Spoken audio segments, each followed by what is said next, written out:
പൊന്നാനി മത്സ്യബന്ധന തുറമുഖത്തിന്റെ വികസനത്തിനായി പ്രധാനമന്ത്രി മത്സ്യസമ്പദ് യോജന പദ്ധതിയിൽ ഉൾപ്പെടുത്തി നടപ്പാക്കുന്ന പ്രവൃത്തികൾ ഉദ്ഘാടനം ചെയ്തു. 25.10 കോടിയുടെ വിവിധ നിർമ്മാണ പ്രവൃത്തികളുടെ ഉദ്ഘാടനം പ്രധാനമന്ത്രി നരേന്ദ്രമോദി ഓൺലൈനായി നിർവഹിച്ചു.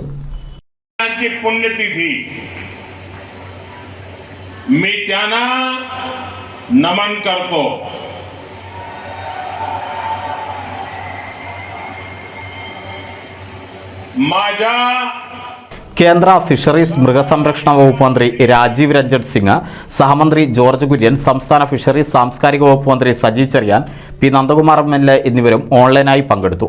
പൊന്നാനി ഹാർബർ പരിസരത്ത് നടന്ന പ്രാദേശിക ചടങ്ങിൽ doctor MP. Abdussamad Samadani MP, Kerala മത്സ്യത്തൊഴിലാളി ക്ഷേമനിധി ബോർഡ് ചെയർമാൻ കൂട്ടായി ബഷീർ, രാഷ്ട്രീയ പാർട്ടി പ്രതിനിധികൾ, fisheries deputy director V Prasanthan, harbour engineering വകുപ്പ് എക്സിക്യൂട്ടീവ് എഞ്ചിനീയർ എൻ.ജി. മധുസൂദനൻ എന്നിവർ പങ്കെടുത്തു. എം.പി. അബ്ദുസമദ് സമദാനി എം.പി. ശിലാഫലകം അനാച്ഛാദനം ചെയ്തു. പൊന്നാനി മത്സ്യബന്ധന തുറമുഖത്തിന്റെ ആധുനികവൽക്കരണത്തിനായി 18.73 കോടിയുടെയും മെയിൻ്റനൻസ് ഡ്രഡ്ജിങ്ങിനായി 6.37 കോടിയുടെയും പദ്ധതികളാണ് ഇതുവഴി നടപ്പിലാക്കുന്നത്.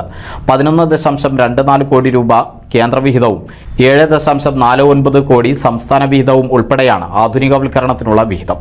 പുതിയ വാർഫ്, ലേലഹാൾ, parking area, covered loading area, low level jetty നിർമ്മാണം, പെറ്റി ഷോപ്പുകൾ, വിശ്രമ കേന്ദ്രങ്ങൾ, റോഡ് നിർമ്മാണം, ക്യാൻറ്റീൻ കെട്ടിടം, വർക്ക്ഷോപ്പ് കെട്ടിടം, വലനെയ്യൽ കേന്ദ്രം, ഗ്രീൻ ബെൽറ്റ് തുടങ്ങി വിവിധ പദ്ധതികൾ ആധുനികവൽക്കരണത്തിൽ ഉൾപ്പെടും.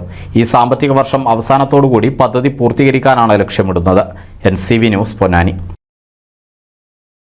പുതുമയണിഞ്ഞ് എടപ്പാൾ, കാലത്തിനൊത്ത മാറ്റവുമായി എടപ്പാളിൽ വിവാഹ വെഡിംഗ് മാൾ, ക്രിസൻ plaza building, Kuttippuram road, Edappal.